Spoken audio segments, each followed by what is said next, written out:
Hello and welcome back to Down the Slope. I've just rushed from the train station because Ewan told me I'm hosting tonight. So here we go, ladies and gentlemen. We had a high-B-less weekend, but we're back in action. It feels like for the about third time in a row, I'd say. It feels like the biggest game of the season coming up. But we got Ewan, Liam and Ryan on tonight. Liam, we'll start with you. You look like you've got quite a sharp wee haircut, mate, to be honest. How you doing? The long locks of the parted. I walked into the barber's this morning and said it's time for a change, and ultimately what my barber gave me was the haircut that I had 7 years ago. So there's what's the expression about nothing?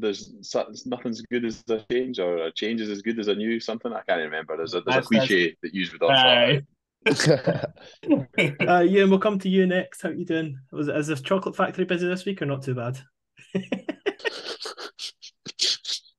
No comment about my hair now. Mate, Liam's got the haircut. You've got the chocolate factory. Let's move on here. And Oompa Loompas signed off for the bank holiday, so quiet weekend. Nice one. And Ryan, how you doing? Yeah, I'm all good, mate. Thanks very much. And yourself? Mate, I'm all right. It's always weird having no Hibs action when it's not actually a bad run.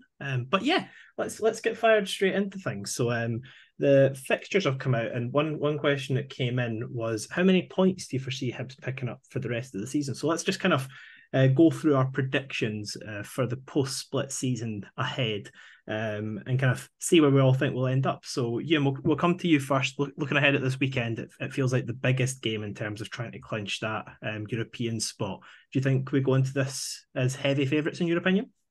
Not heavy favourites. So Mirren obviously where they are on merit, but I think they've struggled it away from home. So definitely favourites, and I would fancy us to pick up the 3 points. In terms of what I think we'll get across, do you want me to answer that as well? Yeah, go for it. Or, um,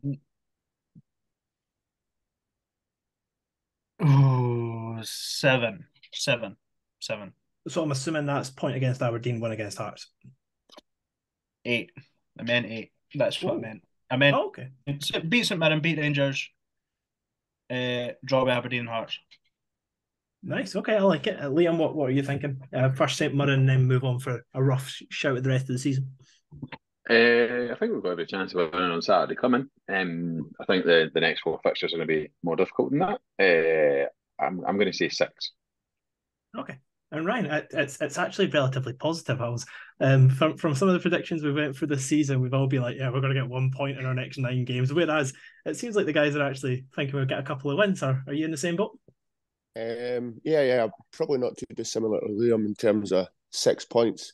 He might be having win 2 games or draw 3 of them. So I'm not too sure, but I think we'll draw 3 games and win at the weekend. Right. And that's as positive as I can kind of be about the tough fixtures towards the end of the run. So I think they fell pretty well for us though, Harry. I have to be honest. I think the fixtures have fell not too, but St Mirren at home first. Hopefully get 3 points, put some pressure on. Avoid Celtic until after they've potentially won the league. I think they fell all right. Yeah, no, in fairness to me, in fairness to what I asked for, I did kind of want to get the St Mirren and Aberdeen games out the way first. That's what I was mentioning to you guys. I just wanted to get the kind of more winnable games out the way because I think Lee Johnson, in my opinion, has showed that he can't really compete well with Celtic and Rangers. I know we did get the point against Rangers early in the season with an okay performance at Ibrox when we ended up losing.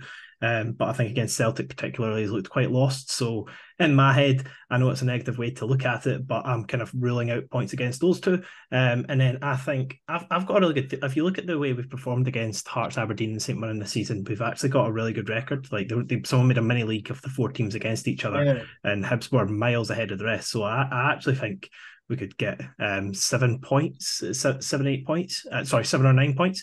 I still think because we didn't beat St Johnstone and Dundee United, I don't think that we can finish third.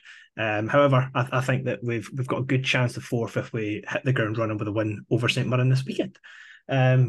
But one other thing to touch on just before we get on to the listener questions, it got announced today, Hibs First, essentially, from what I'm aware, you guys clue me in because I was excited about this and you kind of talked me down from it a bit. In my opinion, I think there's still quite a bit of missing context, and when you read through everything that they put up, it is quite confusing. But essentially, they've done away with an away season ticket scheme, and they've replaced it with Hibs First. With Hibs First... Have they fully done away with that? I think the away season ticket still is there. I was under the impression that they not communicated they have. Oh, okay. Sorry, I've been mentioning a bunch of group chats about it. Everything you need to know, though. Like could have done with some FAQs. Could have done with some FAQs. Comms that's gone out. Yeah. We're not the only ones who are a bit confused. But long story short, and then we'll get you guys' feedback on it. You pay £50 and it says that you get Hibs quarterly for the 4 programmes a season. You get priority tickets for away venues. It says guarantees a priority for Celtic, Hearts and Rangers. When I first read that, I thought it said guaranteed a space. And I've even seen that Bex is adamant that it's the first 500 people get it and then that's it. I'm hoping that's not the case because I'm assuming that 500 people have done it already. But yeah, guys, talk to me about it. Liam, you tend to be the smartest of us all. What's your opinions on it after initially seeing the release today? I actually, there is FAQs which I've now just gone and opened. Having said that you could do some FAQs. To be fair, it's not in the main document. Okay. You have to click through 2 links to get there. So not a great user journey. But no, I mean it's going to sound like I'm just doing this to kind of bash the club, but I just think it's one of these things that I think fans really should have been consulted on this before it was launched. I'm not aware of any fan consultations that have taken place. I do also think that it's now charging £50 for effectively something that we had for free before with the season ticket, because you had priority. And if you remember, part of the season ticket campaign, one of the little icons was all about priority access to away games as part of your purchasing season ticket. And I know some people who buy season tickets in the hope that that will then mean that they get tickets for away games, but know that they can't necessarily make home games. So I do think it's a bit of a misstep from the club, to be honest. I just think that generally the comms around it's not been great. I think there could be more consultation with the fans, but I don't want to beat up on them too much. For me, it's just another revenue generator, isn't it? And I'm great. It's good to see that ingenuity and us putting more money into the club, but I do worry about how it's kind of landed. And you and yourself, your thoughts? I don't get it. Like I get it, but there must be a limit, because they can't. But then they're not guaranteeing tickets; they're saying priority. So if you get, I don't know, say every second season ticket holder purchases one of them, half your season ticket holder base have got no chance of getting any away tickets. But even still, those that paid the £50 are still fighting it out on Ticketmaster on the most stressful days of the year for Tynecastle away. Like, there's no, like, they've not even put like a subscription to Hibs TV in it or that. You know what I mean? Like, surely you just want to incentivize it a little bit, or like, I don't know, like a discount at the club shop, or like just anything to make it sort of like a little bit, because it's 4 magazines a year, and you're really no more you're just reducing your odds. Like I say, if half the season ticket holder base go and buy this, you've got a 1 in, I don't know, 6,000 shot instead of a 1 in 12,000 shot of getting away tickets for Tynecastle. Like I don't really like it, if I'm being honest, but I'll probably buy it, like just for the pure out of necessity, basically. Yeah, like, and it just, like Liam said, with the season tickets, it feels like sort of probably since the COVID season with season tickets, there's been a lot of different things said about you'll get X, Y, Z, and I'm not convinced all of them have come to fruition. I don't want to trail back through it, and like Liam, I don't want to bash the club, but I don't like it. I really don't. Well, Ryan, not to labour points we've already said, but one thing, again, I don't want to bash certain people, but I think the branding for it's a bit ugly. I think the font for Hibs looks really chubby, and I think that the 1 in first just doesn't have any form of significance to the club, so it doesn't really make sense to me. Harry, he wants us to play 4-4-2 every week, and you're asking him about fonts. Fact. But Ryan, is that something now that I've pointed it out to you that you feel umbrage towards? Yeah, it's triggered me big time, mate. Like, I didn't mind it before, but now you've pointed out the font size, I'm pretty ripped. Like, nah, to be fair, my views on it are I feel a wee bit sold short in terms of being a season ticket holder. I'm kind of struggling to see what the benefits and the gains are of having a season ticket as opposed to kind of just buying match day tickets. There needs to be a disparity between the two, a bit of a difference. You know, you need to get these benefits without having to pay for an additional membership. Like, it's par for the course. You're a season ticket holder, you kind of expect certain perks and bonuses of having a season ticket. So if you have a season ticket and then you have to pay 50 quid on top of that, you know, it's a lot of money. So, but I can hand on heart say, like, that's 50 quid gone from you already because born out of necessity, you got to get it. Yeah, like, I mean, fair enough to the club for trying things. You know what I mean? Like that, like the idea is probably justified, and we won't be the only club in the world to do it. But well, I think yourself and Liam made good points. Like, basically, you're just narrowing the odds, and as Liam said, like, there's been no fan consultation, or this is the first we've heard about it. It just gets launched out of nowhere. So, I do think that a lot of the examples have been cited. There's like clubs down in the English Premier League do that, but clubs in the English Premier League like Man United and Liverpool do that because they sell out their ground every single week, absolutely. and could probably sell it out 3 times over. Like Easter Road, other than maybe 4 or 5 fixtures a season, you can always get a seat. And even I would argue in those 4 or 5, if you know people, you can always get a seat. So I do think that example's a bit of a weak one, to be honest. And again, well, I'm loath to bash the club because it feels like they probably do enough of that on here as it is anyway. But I do think this is one of these things where working together, meetings were put in place in the first place so that we had an opportunity to flesh these kind of issues out with fans. And we don't have that supporter liaison. Well, we do have a supporter liaison person, but we no longer have someone on the board who actually does that consulting with fans. And I do think this is an instance where this could have been avoided had we just actually had a proper conversation about what's needed. Just thinking, was it maybe something that was there a question on that fan survey last year? Maybe I can't remember. That's maybe the only thing I could think was suggested at that point around the membership. But yeah, or we just needed a way to pay Jair Tavares' wages for another 4 years. So we were like 50 quid times how many fans?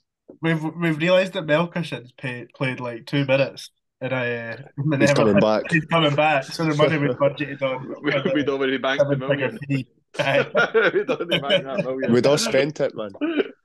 Guys, what he's talking about was brilliant business from the club to secure over £1 million for Melkerson. That's what everybody was saying in January. That was brilliant. What he's talking about, that's not happening. It could still happen. It could still happen. I've got a few replies to my tweet bookmarked because I said it was a wonderful bit of PR, putting 7-figure fee in it. I had a lot of people coming back telling me that I was going to be proved wrong in the summer. So you saved digging them out. Well, Liam, you seem to have forgotten they've still got tape of Melkerson's brace away to Motherwell, so that million might well be coming. See when Liam talks about bookmarks, he told me he had bookmarked one of my tweets from what must be over 2 years ago now, and I still don't know what it is, and I'm hoping he's just lost the bookmarker's hand. But he said I'm not even convinced I even know what it is. I just remember once that he said something like, "Oh, I've got one of yours like ready to go." I've got if I overstep the mark or whatever on the pod 1 week, he's just going to bring it back to life. And I've got so many that I need to clean out. It's unreal. Before we move on from Melkerson, I just want to say that see that game against Motherwell. See, in like 7 years' time, there's going to be a tweet like, "What's a memory that the streets won't forget?" And I'm going to quote tweet it with Melkerson away to Motherwell brace, and it's going to get like 150 likes for Hibs fans. It's going to be great. I'm looking forward to that moment. The tweet that we did last week, like, whose Hibs career surprised you the most? Like, Melkerson's ripping it up in fucking Serie A or something. Like, how the fuck is this happening? Sorry for all the tangents today, but I've got an American boy who's doing work experience at my work, and he went to Norway at the weekend. And apparently, reindeer hot dog is a delicacy in Norway. I never knew that. I thought the guy just randomly threw words together. I didn't actually know what a reindeer hot dog was a thing in Norway. Harry, see when you started saying that, I thought you were taking piss. No, genuinely, he was like, he couldn't find one, but he said apparently it's like a massive thing there. It's like the way that I was going to probably, it's like you'd look for haggis in Scotland if you'd went to Scotland for the first time. Right, okay. Aye, but I was like, that is mental. But now that we've went and alienated most of our audience, let's go on to listener questions. What? Hey, Yeah, we got, that is the first time I've done that and got a response. So thank you, Euan. You're ahead of everybody else. Mason asked how many points did we get? We've answered that. Jeff Ashton, he asked, apart from the long-term injured Boyle, McGeady, if we have a fully fit squad, who plays? I would like to see us try and get Euan, Nizzy, and Micola on the pitch at the same time. So essentially, for the players that can realistically play at the weekend, we'll use this question as a segue then. What would be your starting lineup at the weekend? Yeah, and we'll start with you because you tend to be the best at formulating teams' informations to Liam's utmost disgust. The best or takes the most attempts, which is the most dedicated to getting one that makes sense, maybe. I know I just said about Ryan, but I probably do believe that some variation of a 4-4-2 is probably the best way to get the best players out there.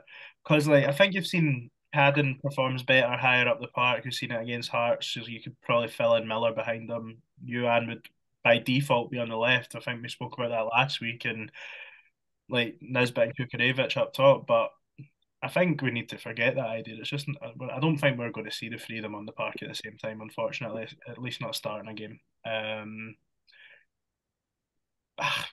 Newell and what is our best midfield three? Really, Newell, Campbell, Jake Doyle, Hayes. So I'd probably just go Newell and Campbell as a two in that 4-4-2 potentially. That's probably what I'd be looking at. Back four picks itself, I think. Well, not really, because you've put Miller in there. Miller doesn't ever start.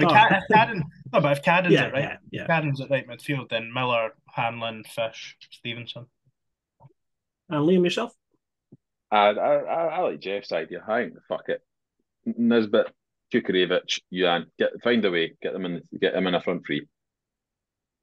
Don't really care about the other eight, but they three up front will be fine. I do think Kukarevich could play off the side. I've said that all year. I think he I do believe Euan can play on the right, Kukarevich on the left coming in. I do think Kukarevich could do that effectively. And it's not a shortage right now. Ryan, after our absolute tears from all the Hibs fans, Jego's red card ended up getting overturned.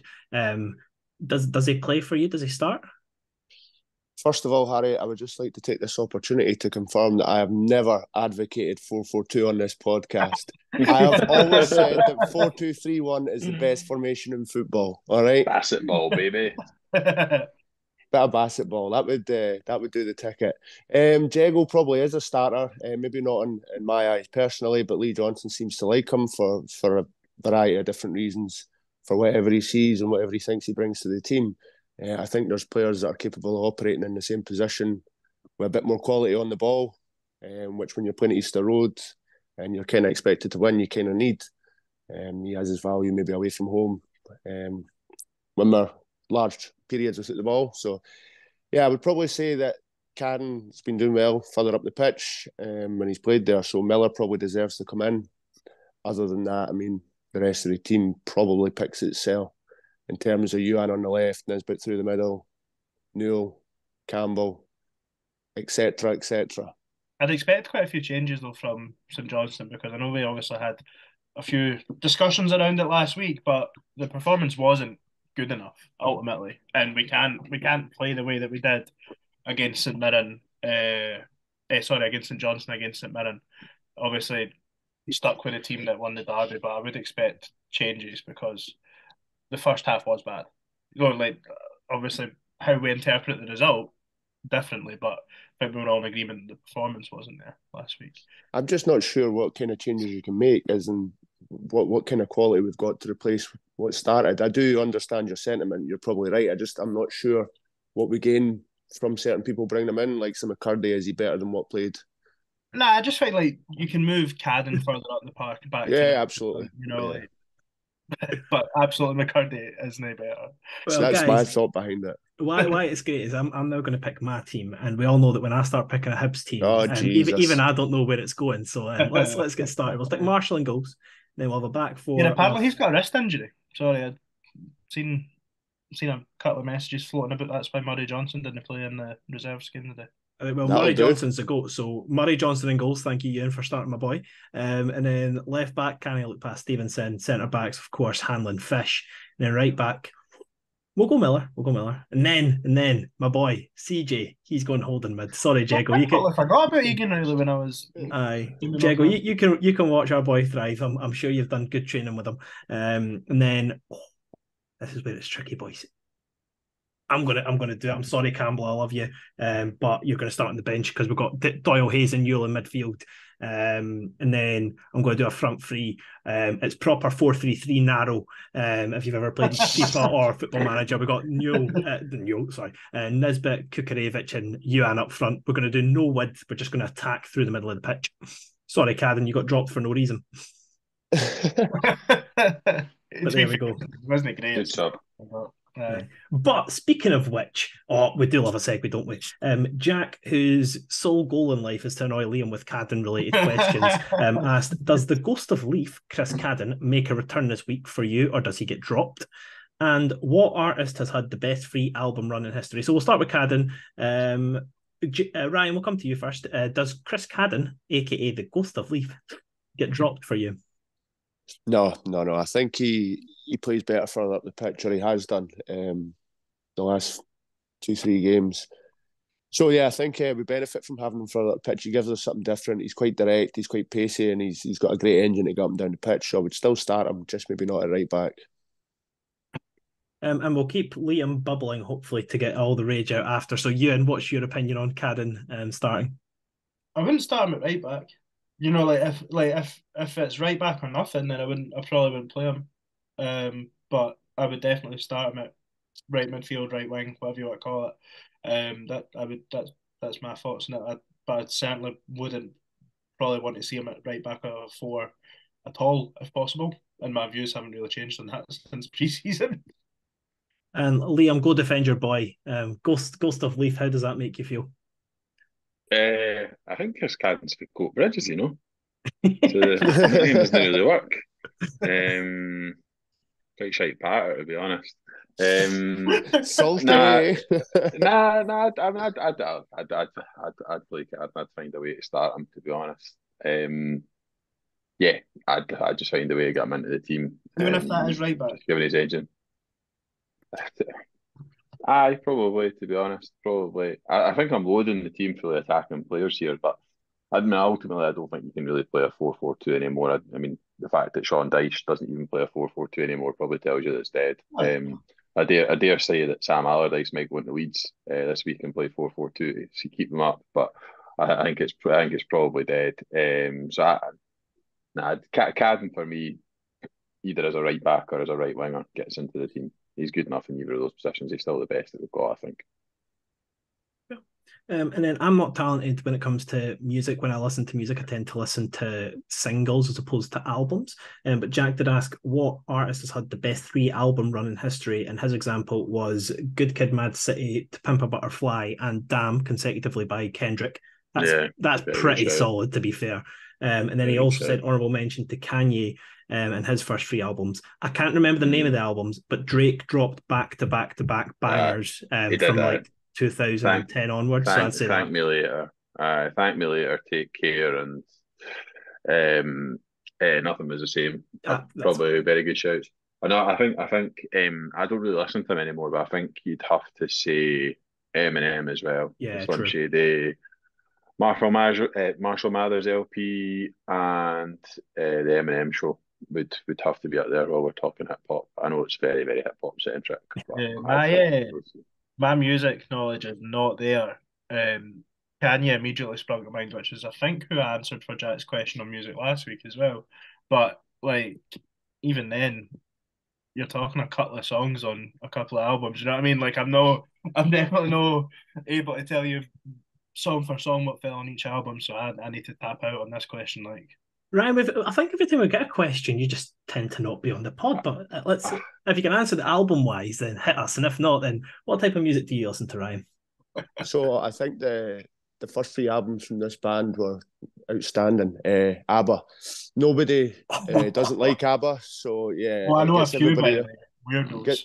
it gets everybody up and dancing and moving, young to old, and Mamma Mia was a great film. So yeah, ABBA for me, bud. Ryan, I've just grown so much in my admiration of you, and I didn't know that was possible. But yes, thank you, Jack, for the questions. Hayden Abrahams asked if we went on Saturday. Wait, I'll do it when I get lots of questions at once. So if we went on Saturday, that's a question. Does that seal Europe? I think we could get at least 9 points in the next 5. What's your guys' thoughts? So let's count the first one. If we win on Saturday, does that seal Europe? Give me a yes or no, Euan. No. Liam? No, definitely not. Ryan? No. Yeah, definitely not. A long way from it. Do you know what it is? We're going to beat St Mirren and then find, right, okay, that might be that sorted, but then next weekend they're playing Hearts and we're going to go, well, St Mirren will beat Hearts. Like, you know what I mean? So... Yeah, I think I would say no, but I would say it does put us in a very good position, because I think we are better shaped to pick up points off the other teams than St Mirren probably are. But I don't know where St Mirren's home and away games are, so I couldn't really comment. But I would say no to that. And they said I think we get at least 9 points in the next 5. Do you think 9 is a stretch, or do you think that 9 is actually achievable? So Mirren are the exact same as us, except they've got Hearts at home and us away. Yeah, I personally don't think that we'd manage 9. I think there's a couple of big asks in there if we're to reach that target. Even like going up to Pittodrie in a couple of weeks' time is a big ask, considering it's been such a long time since we won there. So if we were even to take 6, I mean, that's something. 9 will be difficult, Harry, but I think 9... Obviously, Aberdeen are on some form now, but what are we behind them? Is it not like 7? I think 7. I might be mistaken on that, but I'm pretty sure it's 7. Nah, we're 9 behind them at least. Was it 9 now? 9, because they beat Rangers. Yeah. Have Aberdeen conceded when was the last time Aberdeen conceded a goal? 5 clean sheets on the spin. Right, that's impressive. 9 points. I'm pretty confident 9 points would get you 4th. Yeah, I'd agree with that. I don't see Hearts, because in all honesty, you're assuming you're beating Hearts as part of that night. Like, so, and I don't see them taking much off of Celtic or Rangers, personally. Well, thank you, Hayden, for that. Cammy5 said, if Lee Johnson only wins 1 game out of the next 5, is Lee Johnson's job still safe, or should he go? So essentially, if he wins 1 game and we get Europe, is that good enough, or would you want him sacked? If we finished 5th, but literally because we beat St Mirren and then lost the next 4, is that good enough for you guys? Is the way I'm rephrasing Cammy's question there. Ryan, we'll come to you first. Would that be good enough in your opinion, or would you want to see chop? It's difficult because the goalposts keep moving all the time, you know. Yeah. First of all, we want top 6 to be able to then compete for Europe. We got that. We give him a chance to then go and get Europe. So if one win secures Europe, he's fallen in the back door sort of thing. Do you know what I mean? He's scraped in there. And in the board's point of view, that might be enough to save his job. But will it be enough from us? Do we really want another season of ups and downs and big runs without wins and can't score goals, and then we're going to win 3 and 4 games in a row? I don't know. For me personally, I wouldn't like to go through the same again. There was no consistency over the course of the season to this point. It's quite hard to follow the team at times and invest yourself. So for me, falling in the back door is not really the objective. You know, you kind of have to do it not in style, but convincingly, and, you know, do it so that it's on merit as opposed to more by luck. Yeah, and just to progress it, so we're not all talking about just Lee Johnson and kind of overlooking the team's season. Dan Taylor asked, a win on Saturday is likely to all but secure 5th place for whoever wins it. Would you consider 5th place finish as a successful season? Surely anything more as a bonus at this point, and anything less is unacceptable. So is 5th kind of like probably your 7 out of 10 season? Anything less than that, and you drop quite a bit, and anything above that, and you're... If we finish 4th, I'd say hats off to Lee Johnson. I think that's very good from the current position we're in. 5th is the bare minimum, really, to be honest. And we got knocked. I'm sorry, I'm repeating myself, but we keep getting asked these questions, so I'm just going to give it the same answer. We didn't do well in either of the cup. We did terribly in both cups this season. So fifth with no progression at all in the cups is a below par season for me. And I think we'd need to be looking at. I mean, I think the manager's job's probably safe regardless if we finish fifth and get European football. I'd argue his job's probably safe if we get sixth. So we're all talking a shoulda, woulda, couldas, but for me, I think he should be under immense pressure to get results from these 5 games this season. Your thoughts, Shane? Fifth is better than what we maybe all thought at the start of the season. However, we have fell into it if that sort of hypothetical 1-1 or whatever comes. But for me, I'm a sort of big believer in momentum. You look at like Heckingbottom, that the start of the following season, I might be wrong, but I think the form in the top 6 played a big part in that. The fan base was on his back from the start of it. I think if Johnson does only get sort of 1 win in the split and stumbles into 5th or 6th place, then he's going to be sort of backs up against the wall at the start of next year straight away. And all of a sudden, that sort of European game that 5th would get you could be the end of him, as opposed to a sort of kick on block. You know, like that would have so much around it, because if you were on the wrong end of a hiding there, then that would be it ultimately for, I think, a lot of the fan base. But he won't get sacked, and I think what Ryan said about the inconsistency and stuff. But if you go and get a new manager again, you're probably going to get another year of ups and downs and chance. So maybe just keeping a hold of him as long as we finish the season in half decent form's probably the best, as far as I'm concerned now. Yep, fair. Hardly the glowing reference. How horrendous would it be if we get 5th and we all celebrate mad like we get Europe, and then Inverness end up pulling off the biggest cup set in Scottish football history? That would literally ruin my life. I honestly don't think I'd be that arsed. It'd be funny. Like, obviously I want Hibs to be in Europe, and actually more to the point, I don't want us to be in the League Cup group stages, but to the same point, like, it would be really funny. And also 5th place is a fucking hand-me-down anyway. You're talking like 2nd round of the Europa Conference League, no being seeded and all that. Like, you know, that 1 tie or 2 ties would be class. But if you want Europe, go and get 4th place. You know, at least give yourself a fighting chance, you know. But the thing is, the life took the piss out of us enough when it gave us Europe and then refused to let us go to the end of the games.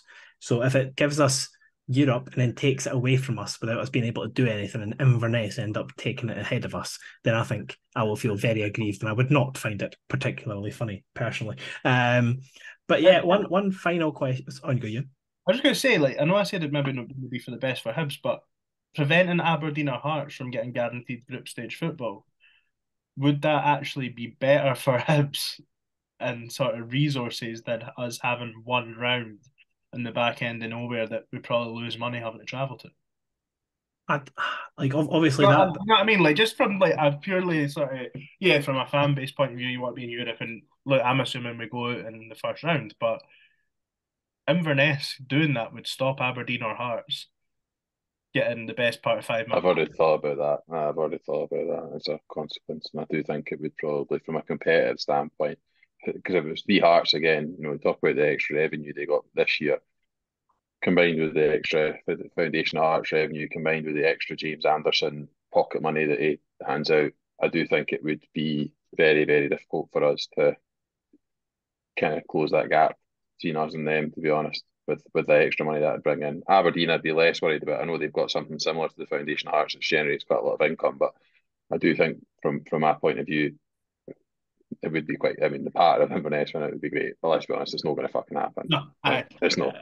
So we're fucking talking about something that's just not going to happen. If you're putting money on the final, you're probably talking Celtic -4 to even get evens or something. In all honesty.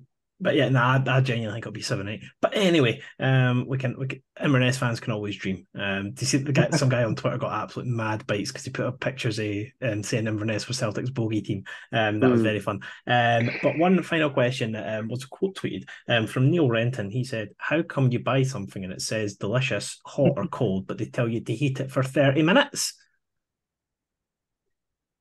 I think that's just advice if you want a hot bit, to be honest. A good point though, eh? Like, why make such a good point? Like, here if it's delicious, hot or cold, maybe it's no delicious at lukewarm. Maybe that's the issue.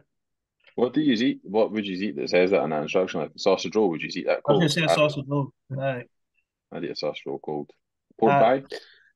I would. Oh, I don't think I would eat a Pork pies are better cold, in I'd my say view. so. I'd have a pork pie cold. Sausage roll I can take either way, but sometimes a cold sausage roll does hit different. Like, What about quiche? Cold, Ooh. only cold. Aye. Only cold. Oh. wouldn't be Cold. silly in myself with that. What did you get when we went? I don't know if any of you went to the games where you were allowed to bring your own food because they weren't doing service duty like in the first couple of games back after COVID. I went for pork pies and cocktail sausages. I think I Nice. just ate it before coming in. Well, I don't. I think I just took in a bottle of water with me or something, and maybe a wee. Harry took a packed lunchbox, man. taking the advantage of having to each seat at either side of me. Okay, now Toy Story 3 lunchbox. Yeah, we signed it talking about fucking packed lunches and that. I remember one of the first episodes of the podcast we ever done. It was before it was on YouTube, right? And yeah, it must have been second or third episode. You were just allowed to start having folk back in your house, and Greg and Harry came to mine. And I was still at my mum's at the time, so we're up in my bedroom, and nowhere to lie. The three of us, like I was on my desk chair, Greg was on a wee stool, and Harry was in my bed, all like crowded round this laptop that I'm still recording on. But Greg and Harry had come in, and I swear they'd bought every single thing that was reduced in the Sainsbury's garage at the top of Greg Street. There was like fucking 16 pork pies, sausage rolls, everything, man. It's fucked out on the bed, and probably the best episode we've ever done. Okay. But yeah, I don't know if you'll enjoy this story, but I said to my dad, let me know if you have any questions for tonight's podcast, because he always gets moaning at me when we do the podcast. And he said, okay, I'll get back to you. And it has now been 7 hours since he sent that message. So screw you, Dad. No question for you tonight. Take that. Fran, my man, you've let us down. But boys, just to wrap up, let's do some score predictions on the game ahead this weekend, because we've not really had time to do them of late. So let's dive in, guys. Score predictions. Ryan, we'll come to you first. What do you think Hibs against St Mirren? What's the score going to be? 2-0 Hibs. Clean sheet for Murray Johnson. Nisbet and Euan to score. Love it. Straight to the point. Knows what's happening. Euan, what's going on? 3-0 to the Cabbage. Fish, Nisbet, Kukarevich. Is Fish for Euan becoming Liam's Porteous in the sense that he's scored every game in the last 10, even though he's not? I think I've predicted Will Fish to score. I might have. What's the last one you did? I might have, mate. Maybe I did. At least Fish has actually scored a couple. True. Liam, what are you thinking? Hibs 2, St Mirren 2. I think that's quite a common scoreline between the two sides. It feels like 1-1 and 2-2 is kind of in the go-to. So I'm going to say Chris Cadden's going to score and Kevin Nisbet. Kevin Nisbet. I know it wasn't a question, but I've seen the Player of the Year votings come out. Have you done it, or he's going to do it? Going to do it. Goal of the season and player of that. What you thinking? I voted Hanlon for Player of the Year. And I voted Young Player of the Year. I think went for Josh Campbell if he was eligible. It was basically what I put out in that tweet. Was what I voted. Did you go for goal? The one that was it was quite slim pickings, wasn't it? Wasn't it the greatest selection? The goals. I think one of the Nisbet ones, either the Dundee United goal or the Motherwell kind of instinctive finish against Motherwell. Yeah. One of those. I didn't think the goals were great this year, to be honest, to choose from. Underrated goal. Slice against Rangers was all right. Henderson's finish against St Mirren, good goal. But underrated. It was a good goal, to be fair. I think Josh Campbell's header against Aberdeen was saucy. That was a very nice diving header. It was lovely, yeah. If we could just go back on it now, Joe Lewis should be saving that, right? It's not a good header.